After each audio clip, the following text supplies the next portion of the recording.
start doing my research, and I'm gonna ask my nieces. I'm like, y'all know this girl? They're like, yeah. You don't know her? She's on Sam and Cat. And I'm like, oh, okay, whatever. I'ma give them what they want. She gon' give me what I want. I'ma give them what they want.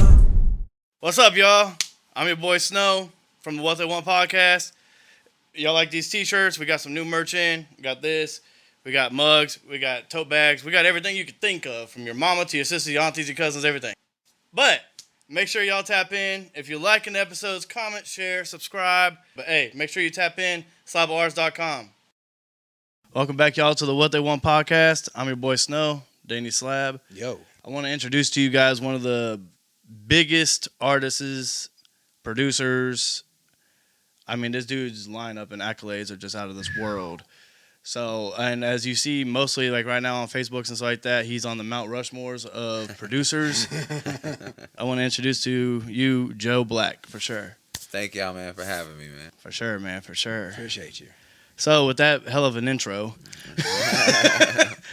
tell the viewers and stuff like that a little bit about yourself. Man, Jo Blaq, music producer. Joe Macklin is my government name.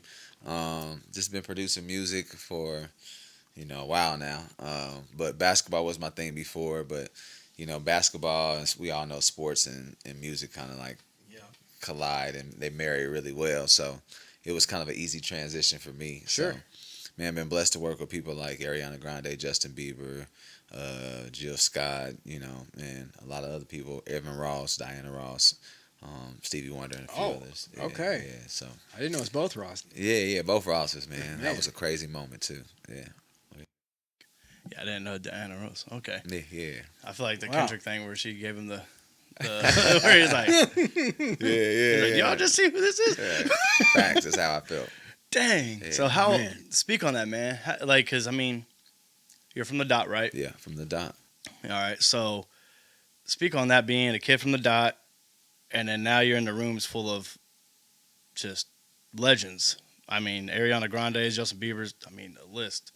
It's crazy, man, because, you grow up watching certain people, especially, Miss Ross. When I got to meet her, it was kind of like one of those things like, man, my parents grew up on listening to your music. Like, right. I'm when a I was fan. a kid in the car. Yeah, The Wiz is one of my favorite movies, you know what I mean? And it's kind of like one of those things, it's like, dang, it was just a surreal moment. And just Stevie Wonder coming to the house to work on music. I'm like, bro, you're Stevie Wonder. Like, why are you at my house? You know what I mean? In L.A. And so it was like, wow. One of those things, it's just kind of like, man, you get these moments in time and you're like, man, this is like kind of like the soundtrack to my life of the people that I've been able to get to work with, because my father was a huge, Stevie Wonder, Marvin Gaye, Diana Ross fan. My mom was too. And so to be able to kind of like cross paths and these people know me, it's kind of weird. It's kind of crazy. Yeah, I wouldn't know what to do. Yeah. So, especially being a kid from the dot, man, So that's what I'm saying. Yeah, being a kid from the dot, man, like you literally, like your accolades and what you've done, man, like is just crazy. Man, I'm sitting here just talking to you about it, and I'm just kind of starstruck with it. Yeah, you're just naming like it. this goat and that goat of this industry and that pop goat. Goats, man, some goats. And I tell people all the time, like I was able to, be a producer under other dope producers. Like, a lot of people don't know, like for a while I was working under No ID. What? Yeah. What? I worked under No ID, for a while, and then I was able to work with Rodney Jerkins, and from Dark Child, and just, my old, production partner was Andre Harris, from Dre and Vidal, which produced like Caught Up for Usher, Superstar for Usher, and Butterflies. Just I've been able to, work with the producers that I grew up admiring, and that for me has been the game changer. What I mean? Like, man, I've actually learned from and got to take from, and they've helped me develop as a producer. And so that's been a huge thing for me to be able to work with. Because that's different than working with the artist. Because if you're with Justin Bieber, that's great because he's singing, but you're actually learning and grabbing game from the best. Yeah, man. the best. I literally tell people, everybody that I grew up, like, man, I love this sound that they created, from Dark Child to Dre and Vidal to, No ID, you know what I mean? It's like, dude, you really, like, to be able to I'm hooping with them. We're playing basketball, like Hanging out, hanging right. out, like what, it's crazy, man. So, but it's a blessing too. Like I said, being from the dot, and I always tell people this is kind of a big thing for me, because there's a lot of people that made sacrifices, from teachers that I had, from my coach Bartman to, to Miss Young, my second grade teacher. Just all these teachers that I that have been a part of my growth, and being able to get me through the system of the school system, to get to the next level of basketball. Miss Vandykamp is one of my other teachers, just like Mr. Mitchell, and just all these teachers that kind of, even our parents, they gave us the opportunity to kind of be able to live out our dreams. So that's a big thing. That's a blessing right there. Yeah, it's cool to have that many people that you can actually like say, help me and push me to succeed, and kind of push me along, and gave me all these extra 100%. Instead of just like, oh, just keep playing basketball. I'm going to give you this grade because you're good at basketball. No, they wanted us to be the best we could be, and that's kind of, and sometimes that comes with sacrifice. My mom worked 3 jobs, man, and some days it's just like, I would be like, I don't even want to ask her for lunch money, because I knew how hard she was working, and I didn't want her to have to work so hard. So, it's one of those things. It's like, man, you remember those sacrifices. So 100%. When you get to go and enter into places, I mean, me and Earl grew up since kindergarten. You know what I mean? And to see what he's done with his career, and then to see how I'm moving with my career, and to be able to come together and create synergy, and be in clubs and see people coming to our section. I'm like, hey, they know what's going on, So even like people like Janelle Monáe, like it's crazy. Like, she's from the dot, and we grew up. It's like, we grew up together. Everybody, she went to some of the same schools I went to, and it's just kind of like, man, just to see her and her legacy of what she's been building. It's been an amazing thing. Yeah, it's a blessing, man. I mean, especially like you said, from the dot and stuff like that. A girl who used to cut my hair was cut. Janelle Monáe. So it's like, it's crazy, like how. But you see her, and her talents is not even just like being a singer or this girl has 1,000,000 hats to one. Yeah. Like you can never tell anybody, it's like, yeah, this is just her. Yeah, no. You can't. And the same thing goes for you. Man, it's like, okay, he's a producer. Okay, well, now maybe he's not a producer. Now he's done this. Oh, he likes to play basketball. Or you love to play basketball and stuff like that. So you're a hooper. Yeah. And that's what you said to me when I was first diving into his catalog. You're like, well, you haven't even heard the stuff he's produced yet. Or you probably haven't. You just don't know it. And I saw that whole side, and I was like, okay, hey, how are we doing? Yeah, Jeez. That's why I said, I was like, Jo Blaq. And he's like, that name sounds familiar. I'm like, yeah, do your research. Well, because like sonically and everything, I was like, with the talk box stuff and just like, just all the sounds that you've culminated, like talking about working with all these people. Like I can now, listening back to what I've heard, it's like I see where you're pulling from, because you get that inspiration when you're working around the other creatives. 100%. It's true artistry, man. That's what we try to focus on, and just that, to me, that's the thing. Like keeping the essence of pure artistry, and that whatever form that is for you. Like be the best at it. Be the best at it. I want to give you a shout out too, because this is something that I have not heard in a long. I'm about to be 36, so like what you just had there and said about shouting out your teachers. Yeah. You know what I'm saying? Like a lot of people don't do that, and a lot of people don't give the education system and stuff like that. They don't give anybody shout outs. Yeah, it's crazy. Like my teacher in my high school, Miss Cronin, it's her birthday today. So like, happy birthday. Yeah. Happy birthday, Miss Cronin. Yeah. Yeah, but I it's just crazy how that kind of connected. But you're giving shout outs and stuff like that, and like that woman saved me a lot. Like, and she put, excuse my language, but she put belt to ass. Yeah. She did. She was like, "Oh, you want to sleep?" No, she just kept doing this and doing this, and she made me kind of who the person I am today. Yeah. But when back then, I was like, man, I was rebelling, and I was like, man, what do you know? I was pushed back. Yeah. But then now, hindsight 2020, I'm sitting here, I'm like, you know what? Thank you for what you've done. Like you made me for the person who I am today. Yeah. And that's what you just spoke on. So I want to tell you, like, that's dope. Yeah. None of them have to do that. They're not getting paid extra because you succeeded. No. Like, oh, look, that one that we had 5 years ago, he went on to do X, Y, and Z. No, they just get their check and they out. And that's what I'm seeing like now with a lot of teachers. It's like they enter into our school system, and they're like, all right, I'm just here to pay off this college loan that I got. And it's just like, man, where's the connection? There's the things that I was taught from Mr. James Lindsay to Miss Ramos. musically, I still remember to this day, and that they're clutch things for me. And I'm like, y'all didn't know this, y'all didn't know how to do this. I mean, stuff that I learned in high school, so it's like, man, the stuff that they were teaching us is stuff that was just I could carry on with showing me. you Dorian scales and things. Yeah, like all It's that stuff you can't teach in a book. No, man, it's just those are the things that make me who I am. And so, like, I'm always one to, and now me being trying to enter into the school district or entering into school districts, I'm like, what kind of teacher am I going to be? What kind of legacy am I going to leave? And what kind of mark am I going to leave on the kids? And so, Right. The future, I call them the future. But, and that's, to me, it's the most important. So I think for them to know that I care is the biggest thing. Bottom. Them, That's the basis. You build off of that. And then everything else, he cares. He really care about us. He love us. There's a connection. Yeah, right that's there, it, flat man. line. Right. No matter how good you are really teaching them, if they know that you care and they can come to you with stuff. Man, that's it, man. Right. It's, that's cool. Yeah, man. I think you got it right on your head, man. Like, I think that's what these generations and stuff like that are coming up are somewhat missing. Mm-hmm. Because they're stuck within their phones, TikToks, Yeah. all that stuff. It's like, where's your connection at? And they're like, what do you mean? I got Wi-Fi tonight. Yeah. You know what I'm saying? Like, it's like, Facts. yeah. Yeah. That's crazy, man. Yeah. So My cousin used to do this thing. So he was very musically talented, but he could play the keyboard and he could rhyme at the same time. So That's tough. he'd say, all right, if any one of you can beat me in a freestyle battle, you can teach class for a day. So some kids would learn, but you have to talk science. Yeah. And so they have to learn all the science words. And so some kids would try to battle him. And, I don't know if he win or not. But according to him, he did.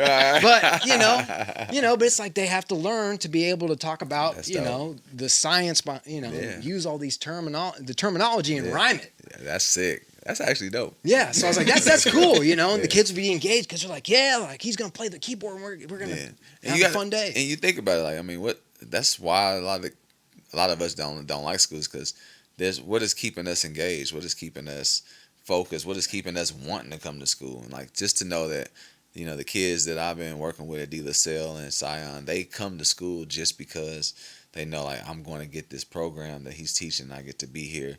That lets me know I'm doing my job, because now we keep the kids engaged and where they're entertained and they are ready to learn, instead of it being like, I'm ready to leave, I'm ready to go home, or I'm tired. Mr. Black's gonna teach this in 6th period today. Cool. Probably why they do have me in their 6th and 7th hour, so right, it keeps them there at the end of the day. Like, shit, we know we're gonna get to go over here, so we might as well stay. So, but it's cool. Like, if that's what I'm going to be for them, then cool.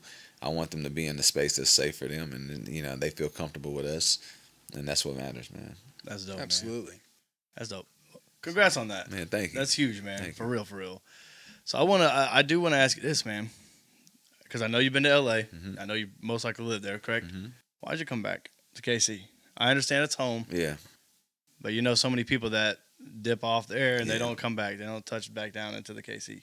Well, I will say it like this. I came back because I wanted to, not because I couldn't make it in LA. I be hearing now he came back because nothing happened.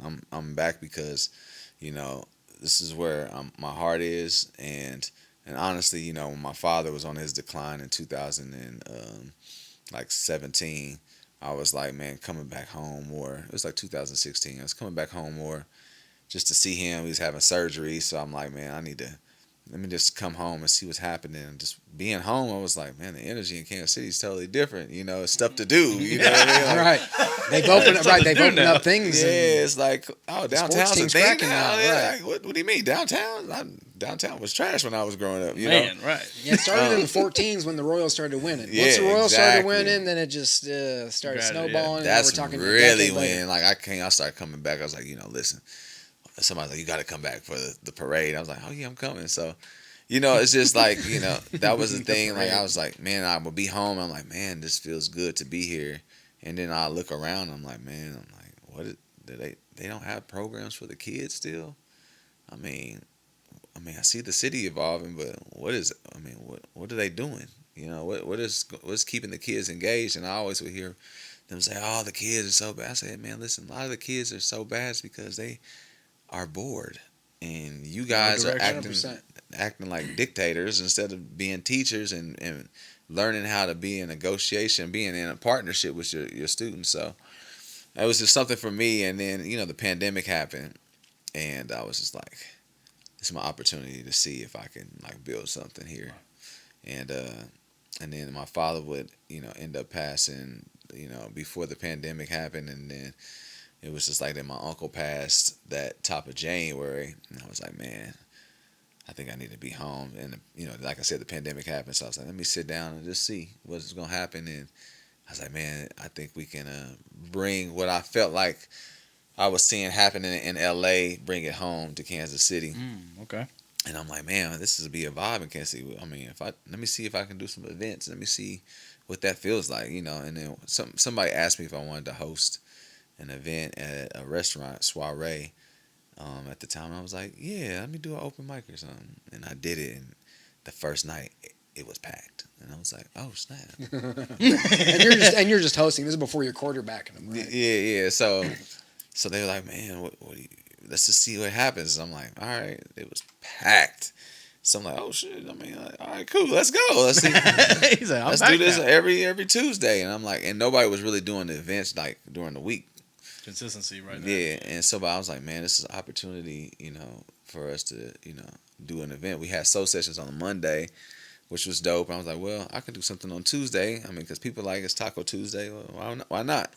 Let's just see if we can get the people to come out. And it turned out like to be the spot. It was it.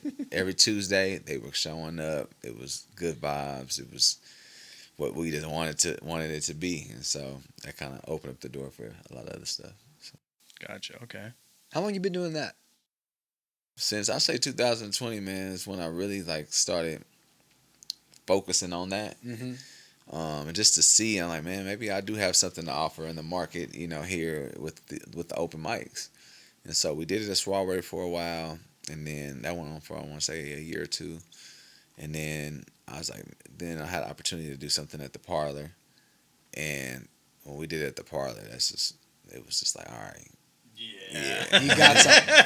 The Parlor was crazy. I mean, it was special, man, and then to see all the talent that would come through, I was like, man, I didn't even know Kansas, and every week it would be new people, so it was So like, it wasn't the same group. It wasn't the same group of people. It was like, I've never seen this person in Kansas City. I've never seen. Who is this? Where are these people coming from?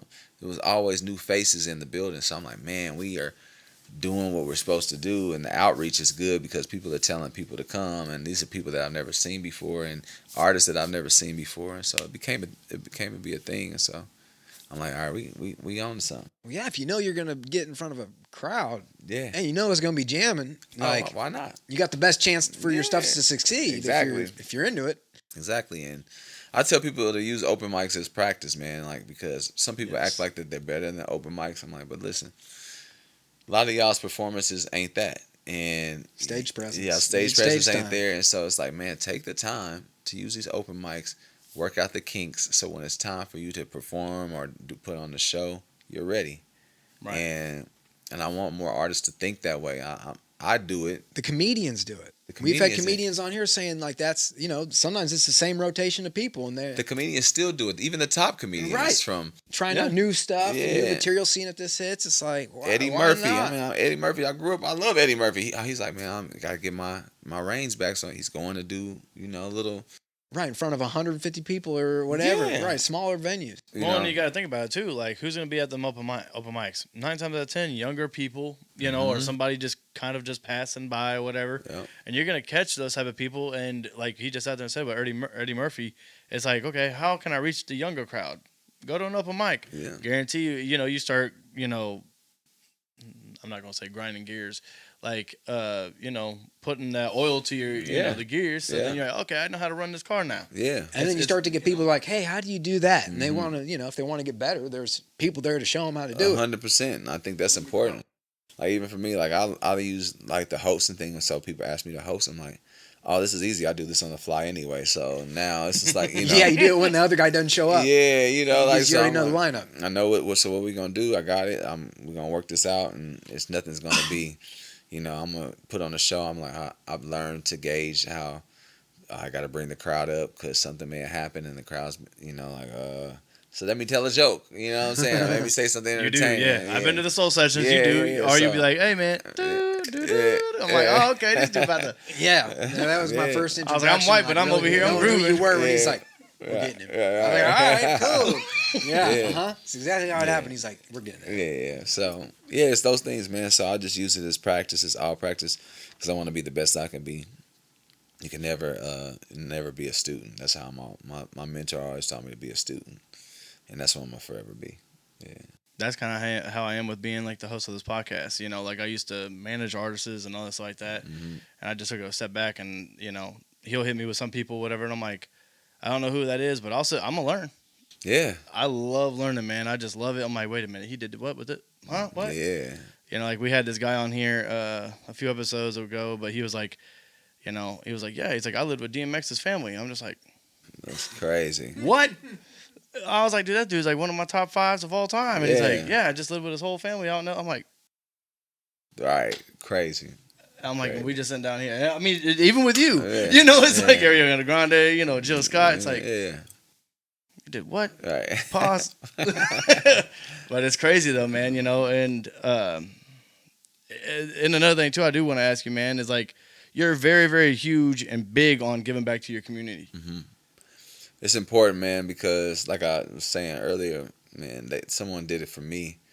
So and that's really probably my main reason for coming back. Is like, man, there are kids in Kansas City that don't have the opportunity, or their parents don't know how to get them to where they want to be. How about we create programming to help facilitate that? Instead of losing some of our talent to other cities, we can keep them here. Right. Thank you for saying that. Join the Big Brothers and Big Sisters program. There's like 285 spots right now for these young dudes out here. Yeah. My little brother, he needs help, and there are a lot of other kids that are looking for it. So if you got time, one night, 2 nights a month, man, that's it. Please do. And a few texts, it's not a lot. Yeah, it's important, man. Like, and for the kids to see you engage with what they got going on, like I said, caring is the best thing that you can do, because once they feel like you're invested into them, then they're willing to invest in and give you their all. So that's an for important free. piece. A lot of people, not just in Kansas City, worldwide, they're like, man, all right, we'll do this for XYZ. It's like, okay, but timing is something that you can never buy. Never buy, man. Like, it's just like, you can't get your time back. That's why I always tell people it's the most important thing. So don't waste mine, and I won't waste yours. That's how I felt the other day at work, man. Yeah. Like, they called me in, and I was sitting there at work. I'm like, well, no, because I have my boy, and he's only 2. Facts, man. And and I'm sitting there, I'm like, man, and I'm FaceTiming him and looking at him. I'm like, I don't need to be here. Tim, you hearing this? Be home. Yeah. Tim, you hearing this? But no, I was like, I just, I like what I'm saying is full circle. It's like time is precious, man, and like no matter what you do. The one thing, you can spend $1 million on your kids, you can spend all types of stuff with it, but at the end of the day, these people just want your time. Time, man. It's to me the richest thing that you can, exactly. you can give. What I mean? The most expensive gift you can give is your time, man. So. Exactly. And we appreciate yours for sure. Man, thank you for once again coming through that, because that's dope. So, how did you end up connecting with the Ariana Grandes and all that stuff, man? Because that was crazy, man, because it was a time where I was in LA, and I tell this story a lot, but it's super dope. Baron Davis was the one who kind of like opened up the door, for me to be in LA, and and it gave me opportunities to be in the mix, and so I was going to church in LA, man, and my friend Sharon Youngblood, shout out to Sharon Youngblood, her brother's Rockstar, big producer, writer. They just won a Grammy too. But Sharon would always take me around. She treated me like family, and she's like, hey, man, I know you're not from here, and she just loved on me. And so Sharon knows everybody because she sings background for like all the stars. She's done for Lauryn Hill. So she's cold. She's cold, man. She's cold. Let's just say, she's cold. Jill Scott, I mean, she's done. So she's a studio singer that's been with everybody. Everybody, man. That's fantastic. So she just would take me around, and she would introduce me to make sure, she just was. It really wasn't her like introducing me to people. It was just like, this is my boy Joe, and she just treated me like I was family, and that made other people treat you like that too. And so I met a guy at church named Harmony Samuels. Look him up, super dope producer. I was just a guy trying to find my way into the game. Sure. And I wanted to work with Harmony because I knew some of the stuff that he's done, and I got to play him some records, but he got to play me some records, and made me rethink being a producer. Because his stuff sonically was just outrageous. It's just like, yeah. Through those speakers, mine sounds a little different than yours yours does. I was like, I thought, I was like, man, my homies had me hyped like I thought I was the guy. Right, I got gas on everything. Man, but this dude, he kind of like humbled me. You know what I mean? I'm gonna even hold you. He humbled me with his music. But, he gave me a call. He was like, man, listen, I'm working on this project. And I know you don't know this girl probably, but I think it's going to be a huge project. He's like, could you do the vocal production for me? I was like, man, count me in. Shoot, where you need me to be? What time?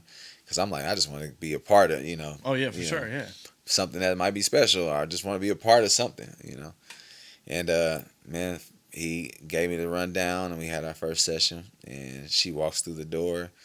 And I didn't really know who she was, but they gave us the songs. I vocal produced her. Right, here's this cute girl in the booth doing her thing. And hey, we met. Hey Joe, nice to meet you.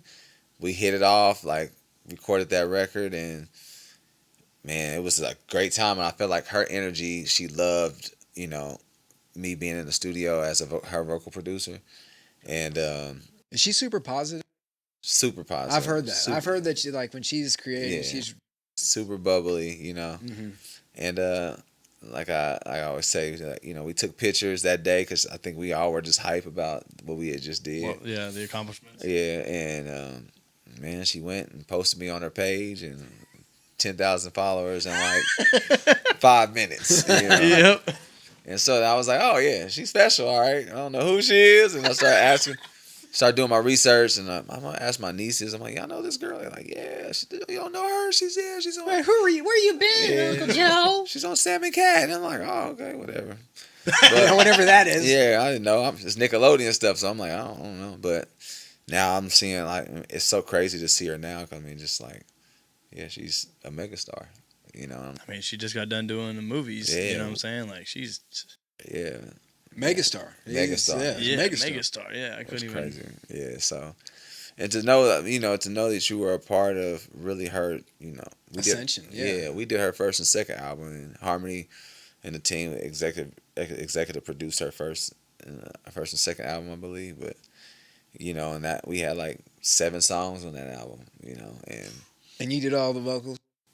Everything, man, all the vocals, and it was to the point where like she could be in another session. I would get calls from the label, and they're like, "Hey, Eric, what are you doing?" I've heard that album. It's fantastic. Yeah, no, it is really good, man. I no cat. It's really good. Yeah, and that was like literally. I was super proud of that body of work, and I think that opened up the door because vocal production wasn't something that we knew about vocal producers, but. Well, I didn't know about vocal producing until they asked me. That it was an offshoot of like, hey, I'm gonna do right. You do the whole production, doing the vocals, you doing the mixing down the track, mixing all the stuff. Right. It was crazy because I'm like, man, vocal producer. Like, oh, that's cool. Yeah, I do that all the time. Man, I'm doing that with my records anyway. So but it worked out because now people are getting nominated for best vocal album, and I got a call from that year when I did the album. They're like, man, you did the vocal production, man, like.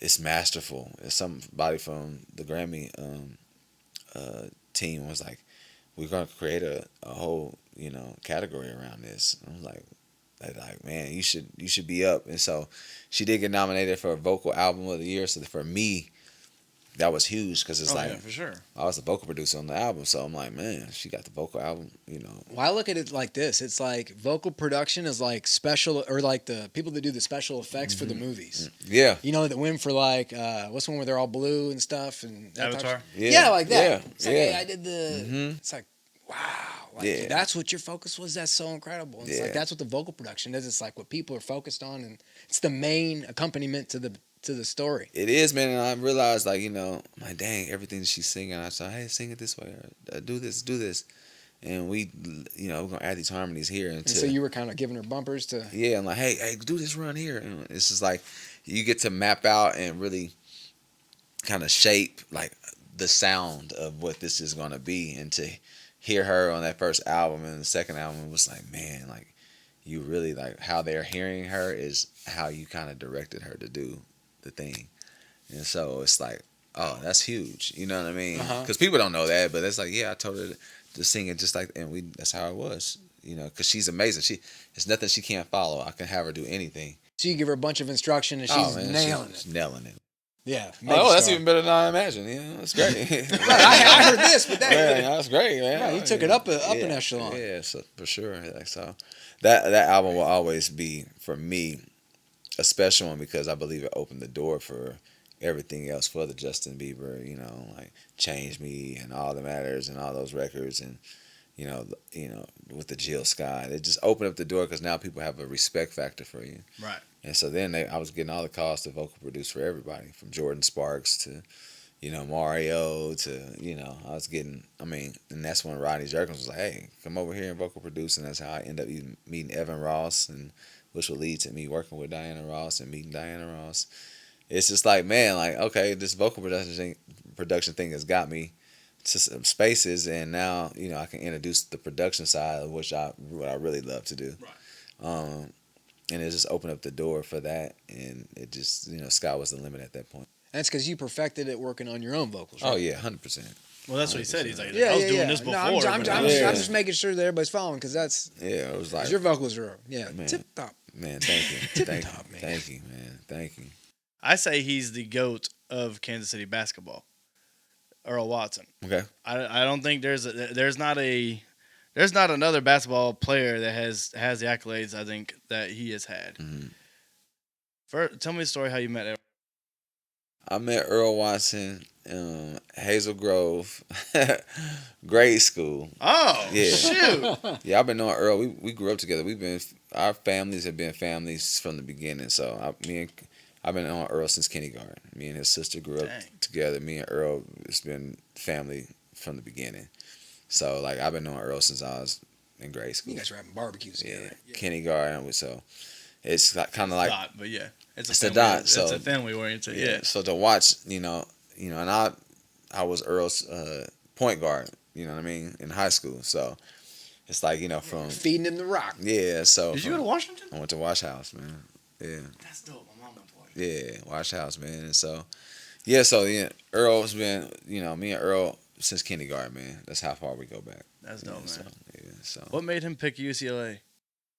Man, I think UCLA was always his calling, man. I think he loved that, and I think Coach Laugh kind of sealed the deal for him. Got it. Okay. And I think that was just like, you know, their relationship, and then his relationship with BD was a huge thing too. And for them, him at the point, BD at the two was nasty. It is super nasty, you know. So that was one of those things. It's like, man, it was right, you know, and it just opened up the door. That's why he's able to accomplish so much. Right. I think that decision, him taking that chance on UCLA, and UCLA taking that chance on him, I think that, you know, changed the trajectory of his life, you know. For sure, yeah, I definitely agree. And now we see him where he is, you know. That is crazy, yeah, because he even he does the same thing that you do. You know, he endorses Wyandotte. You know, he's got his own, you know, community center down there, isn't it? Yep. You know, so he does it well, all. It's named that the community center is named after his father, Mr. Watson. Correct, Mr. Watson. But, you know, it's the same thing. It's the legacy piece. And, you know, Mr. Watson, without him, a lot of us wouldn't have had the opportunity to get in the gym, or we wouldn't have the space to work out. And he always opened his door to us to be able to have that space to develop our craft in basketball. Okay. And so the community, and there won't be anybody in the dot who will ever disrespect Mr. Watson, because he most definitely 100% was like the guru of the dot, to get kids to just be in a space to be able to be themselves and create their basketball dreams. You know what I mean? So, so shouts out to Mr. Watson. Yeah, man. Shout out to Miss Watson. Yeah, that's dope, man. I think I met a few of them at that gig that you had. Yeah. So yeah, they're all humble, all good people. Super Joe and all the brothers, man. Victor, Dwayne, and you know all those my guys. Toya, you know they're my people, man. So. Gotcha. So I was watching your interview that you did with I-70, the podcast, and you said that BD has came to Kansas City. BD would be in KC. When we was in high school, BD was here. A lot of people don't know that. Like, BD was here all the time. Like, he would be here. because him and Earl just had a great relationship. Of course, right. And so yeah, BD would come. He would be here in Kansas City. BD's like, he knows all about the dot. He know all about. He used to Truth, all that stuff. You know, shoot, he been in the dot with us, heavy. Because him and Earl, he would stay with Earl when he would be in town. So it was like, man, he'd be in the dot, chilling, and they would go out kicking. So yeah, BD know about KC. Tough, we love BD. What's his favorite spots? Do you know? Man, BD always would try. It was when we was younger. right. I know he's younger, but BD always would try. Anywhere the ladies were, that's where we want to be. That's a good bar. Okay. That's where we want to be. Of course, the ladies, right. I had an opportunity to come and be, when some football games happening, he was here for them. You know what I mean? So yeah. So if there's something fun, something with ladies. Most definitely. I was just talking about food spots. You know what I'm saying? You probably of course he loves some gays. But Go Chicken Go. And, Go Chicken Go for sure, because Earl loved Go Chicken Go. Yeah, Gizzards was Earl's thing. That was his thing before the games. I'm pretty sure this is probably not the greatest thing to eat, but Go Chicken Go. Yeah, not the I know Gizzard. we would stop and get Go Chicken Go before the game. I'm like, how does Earl do this? This is crazy. This is the most heaviest shit ever heavy to eat before a game. But hey, it worked. You know what I'm saying? So, held it down. Yeah. them are Italian delight. Oh, Italian. Dang, yeah. How about that? Yeah, I love the Italian. Are they still down in the dot still? Yeah, they off like 70 something. Yes, but they still in. Yeah, and they got Earl's. Yeah, they got Earl's jersey hanging up there too. So it's pretty dope, man. Yeah. That's dope. That's crazy, man. So now, describe to me what the district is. The district is a lot of things, but it's a multimedia. I would say, it's a record label. It's a multimedia company. It's a record label, content creation house. It'd be a content creation hub.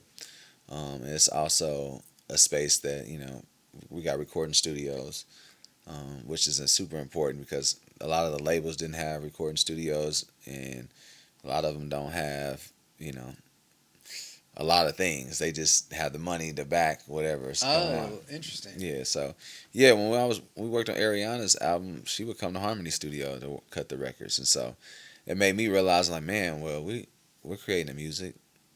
She's recording out of our studio. We're doing all the mixing and mastering.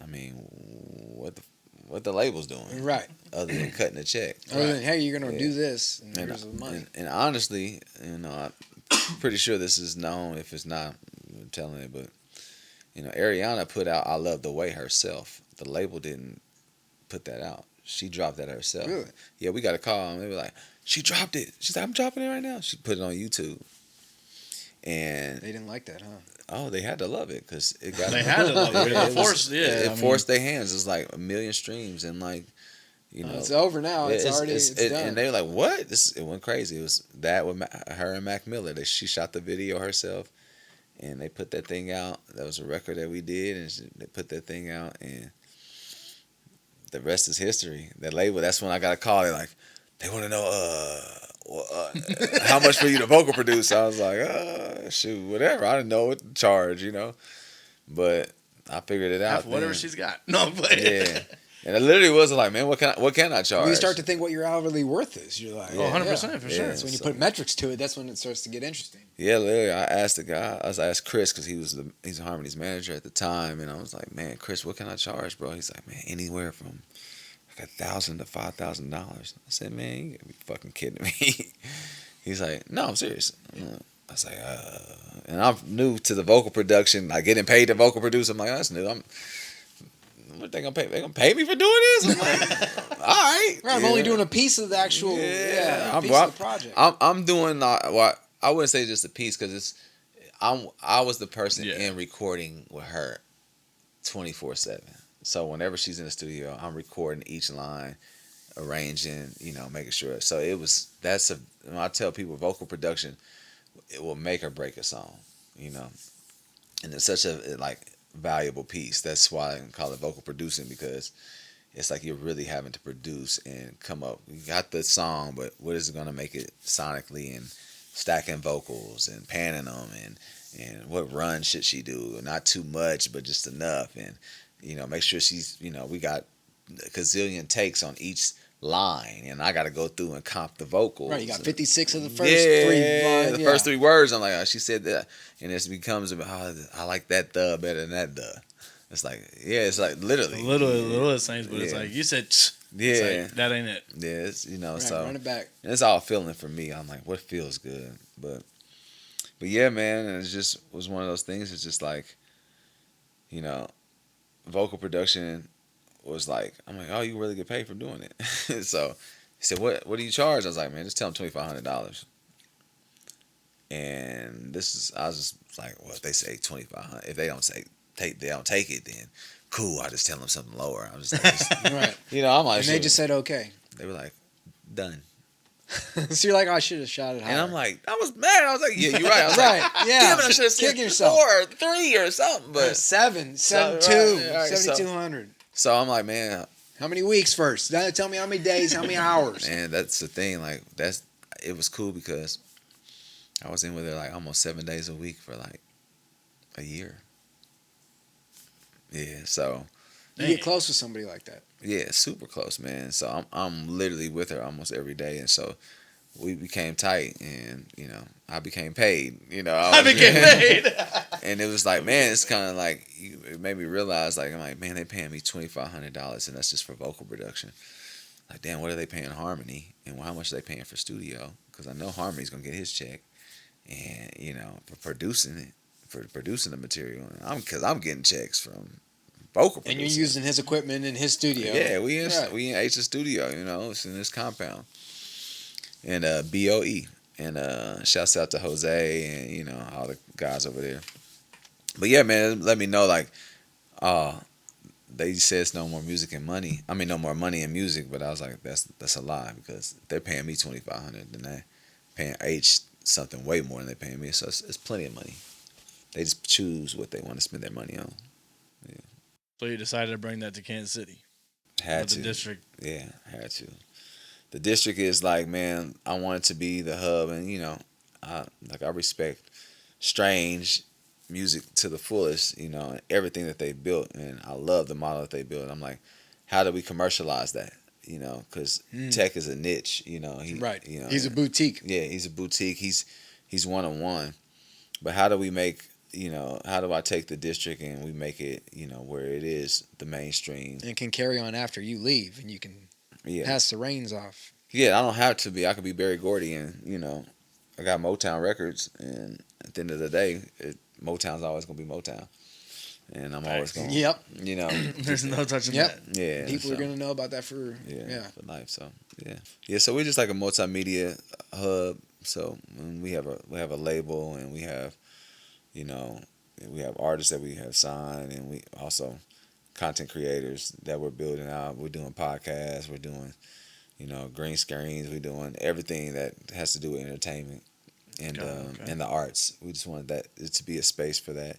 And I think a creative hub was super important for the district to have, because of everything that we desire to do in the industry, and to really make the industry come to us instead of us having to go to it. So makes sense. Come to we Kansas get City. it. We're here. We get it. We here. We got something to say. Yeah, for sure. That's crazy, man. So what made you? So you sat there and said your love was really basketball, hooping, all that like that. What made you transition into the, from hooping to music? Man, hooping was my first love, but music was always there too. Like, even growing up, like, I was doing my own songs, writing songs. Wrote my first song when I was like 12, 13. And I would say wrote my first song like 14. Nobody really knew I could sing or nothing until I got in high school. And then I found out, like, girls like a guy who can sing. So, there was no reason the to Usher. until. Yeah. They're like the Usher. Yeah, no, Usher came to our high school, and I was like, oh, ladies love this dude. Like, well, hold on. Time out. Hold on. Yeah. Usher came to Washington? Yes, Usher came to Washington. He was, he's on tour. He would stop by high schools, and he stopped by, and somebody, he used to work, I think his name is, Tone Henderson. He used to work do the marketing, and I think he was doing radio and stuff for Usher and at that time, and for LaFace Records at the time. I think it was A&R, and so he I think Tone went to Washington, so he got was able to get him to come through and stop doing that. Kind of like really changed my perspective on a lot. I was like, dang, dude, this dude like came to the school, like they love him. You know, I love his music too. You know, Right. but it was like, man, look at that. That's crazy. Like they going Because crazy. the girls are going crazy. Crazy. What? Bananas. Well, Like- when was this? Like, what time period? Because I know it was before Confessions. Yeah, way before Confession. Way It was before like Confessions. I would say this was 1996 or 7. Right when he was Yeah, on the that'd be 6 pinnacle or of 7. blowing up. Oh yeah, every girl in the world. Oh my god. 6 or 7. My Way. Mhm. Yeah. It was the My Way album. See. Mm-hmm. Yeah. And he had that doom doom doom doom. Mm-hmm. Before anything came between us, you know, I'm my best friend. Yeah, that one. Yeah. That was that album. Yeah, for sure. But yeah, Oh, I could only imagine. Holy shit. I went crazy. I was like, dang, I was a young, and I'm like, man, y'all don't him like that. Nah. But I can do the same thing. yeah, that's exactly what I was thinking. Like, y'all know that? That shit, not basketball. It was like when he came in town, it was the thing. So it really kind of gave me perspective. And I grew up in the church, so like singing and music was always around. God. So it was kind of like one of those things for me. It just was a crossover. And basketball was my thing, you know, at that time. And it was the thing that we all thought could get us out the hood. So we like, man, anything and get us our college education. So our parents wouldn't have to worry about that kind of stuff. And it provided me that. And but music was always there, man. Even when I was at Colorado State, you know, I had my keyboard set up, you know, so Ready to go. ready to go. Yeah, That's what I'm saying. Like I feel like you said earlier, you know, like the music and sports, they just collide. Mm-hmm. Doesn't matter what it is. Don't matter. Whew. Yeah, super collide, man. So it's a good look, man. It's a good look, and so yeah, music was an easy transition thing, and for me, Gotcha. Okay. So who's got your ear right now? man, you know, It could be from the town, anywhere. so We you just saw know, Carpet Man. yeah, why? Right. Carpet Man's dope. You know what I'm saying? So it's like it could be. Whatever. So I'm really tapped in with YGKC. I call him 5. That's his new name. I know YGKC, yeah. that everybody knows him as YGKC, but he's 5, and that's what we're gonna put him out as. But I'm been really focused on that. I think like he has a really good opportunity with this album that we've been creating to do something special, and I'm excited about it. And then I got a Korean artist that we locked in with. His name is Baby Line, and so we got some features. Baby Lion? Baby Line. Oh, Baby Lion. Yeah. So it's Baby LON. So but he goes by Baby Line. Oh, okay, Yeah. okay. Got it. Yeah. So but he's dope. He's got 500,000 plus on Instagram and all the other sites, and He's going. he's going, man. He's popping, and he's super dope. He can sing his ass off. Like he could really sing, and so really been focused on that. And there's a couple artists that I'm really been tapping into. I'm really just wanting to like kind of be, you know, the space where people can come and, you know, just say, hey, listen, how can I help you on your album or your records to get you there? Because the more successful y'all are, the more successful the town becomes, and you know, and that's been my focus, you know. So yeah, and of course, always it's a couple albums that are gonna be coming out here from major artists that I've been working on, and I'm excited about that too. But I'm really excited about the independent artists that I've been, you know, tapping in with. Yeah, because you never really know how far it can go, because with the major artists are already kind of established, Yeah. and they already got a following. Yeah, and I just got tired of like chasing placements, man. Mm. And I it's a big, you know, and I still do it to this day. I want to be on the big records, you know. I want to get a Beyonce cut. I want to get a, you know, Usher cut. I want to get a, you know, Jay-Z cut. Whoever, you know, Kendrick, you know, Drake, whoever. But you know, I also would like to build something from the ground up and see something come from right here, and then we take it to the heights, because those are the things that, for me, those are things that you built, and nobody can ever take that from you.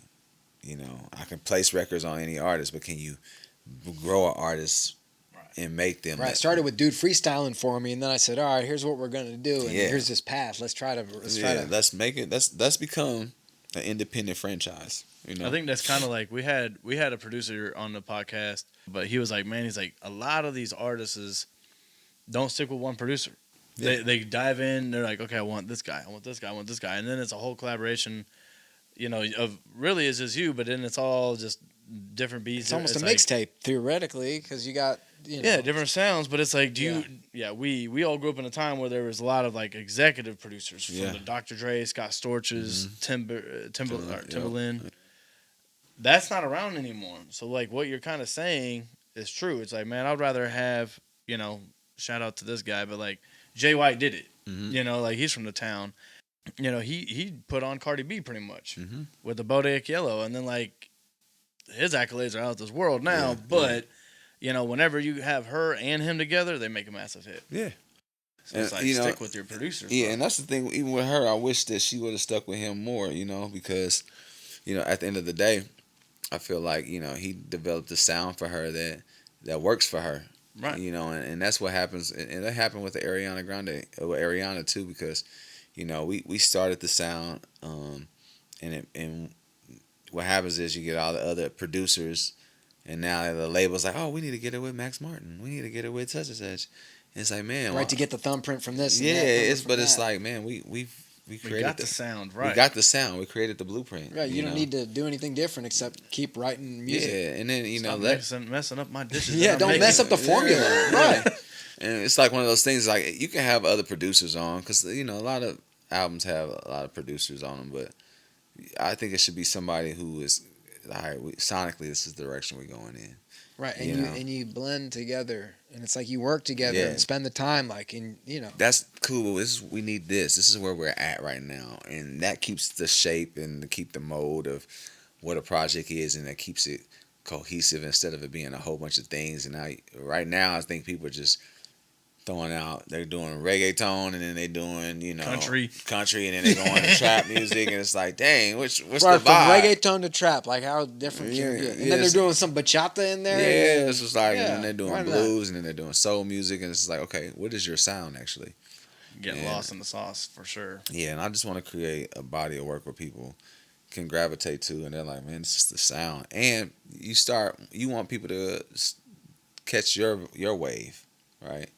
I'm like, man, I'm the wave, so they're trying to mimic what I'm doing instead of you trying to mimic what everybody else is jump doing. in my lane because I'm the one driving the bus. So if you want to get in, hop on. This way's gonna knock you the hell out. Yeah, because you either get with it or get lost. Yeah, for real. Because that's the way it is. All right, man. Well, as we start to wrap this up, man, because we know you're a busy person, so gotta ask you the last few questions of the pod. First off, man, I want to do a Mount Rushmore of dopest tracks that you have produced. Okay. No particular orders. Let's see here. Yeah, we don't need to play favorites. We can just the Right There with Big Sean, and then with Ariana and Big Sean it's a big one for me. Of course, the JB joint that I did from if others changed me or just changed me. It's one of my favorites. It's a ballad, but it's something. It's a great song. It's a great song. So yeah, I like the Back to Life LaToya Luckett that I did. It was a vibe. It's called Back to Life. That was a really good one. Dang, it's a few. The Jill Scott, Fool's Gold is up there. What else, man? I've done so many records. It's like I know that's why I had to hit you with that. Yeah. I was like, you have your hands on so much, man. So I had to ask them out. It's a record that we did for Evan Ross that John Billion he wrote. It's a smash. He's so talented. Man, he's crazy. He's so talented. And that probably the original of that record was phenomenal, bro. And so it's called You. And that mug is crazy. And it's Evan Ross's record. But that one was special, Well, wrote by John Billion. Jeez. Yeah, I mean, it's just crazy. It's massive. Guy writes diamonds. Man, he's crazy, man. Yeah. So that'd be my top, my Mount Rushmore things that I've done. That's a huge ass Mount Rushmore. Yeah. Jesus Christ. It's some cool stuff that I got to see and be a part of. They didn't really give me my credit and stuff for it, but it's some records that I'm pretty sure a lot of people love that I'm like, yeah, I was a part of that production, For legal purposes, I won't mention the songs. Yeah. I'll tell y'all. We can speak on, I'll tell y'all off air, but yeah, there's a few records that I was a part of that I produced, and that they didn't want to give us the credit, but we know what it is. You know what I'm saying? So, and those are most definitely some Mount Rushmore joints. Yeah. All right, man. So here's the last one, man. Who would you like to see on the podcast next? And with so doing that, you gotta throw as an assistant, get him. All right, bet. I see. I like to see Brian Kennedy on the podcast. Brian Kennedy. Y'all know who Brian Kennedy is, BK? I'm trying to. He did. Brian Kennedy is one of the people who kind of opened up the doors for a lot of people in the city to go to LA and do their thing. But BK did Disturbia Oh, for shoot. Rihanna. BK did he did some massive records, bro. Disturbia is massive. Oh, Disturbia is crazy. For Rihanna? Jeez. Yeah. He did Chris Brown. He's done. Yeah, he's done some records. So I'll throw y'all an assist with that one. That'd be fantastic. Oh yeah, dude. That'd be wonderful. Bum. Right.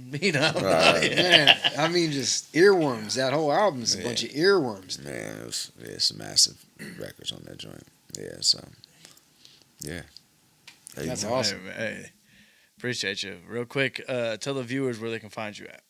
You can find me on Instagram. That's Jo Blaq Official. That's JO, no E. JOBLAQ Official. Tap in with us at the district. That's DISTRKCT.com. Check the bio too. Yeah, and then tap in with us at the District Is Foundation, which is the district DISTRKCTIS.org. And just tap in with us. Check out our new facility that we are developing right now. It's gonna be a hub. Love for you guys to come shoot y'all's podcast. Where's that at? We'll put that in too, if you'd like. Yeah, please do. You can find that on the foundation page. Okay, great. And but I'd love for you guys to come by and Oh yeah, say less. We're there. Check some podcasts. Come shoot some podcasts over there whenever you want. Yeah. Hell awesome. Yeah, I'm definitely with it. All right, y'all. Well, there you go. I'm your boy Snow, Danny Slab, the one and only Jo Blaq. Yes, sir. Till next time. I'ma give them what they want. She gon' give me what I want. I'ma give them what they want.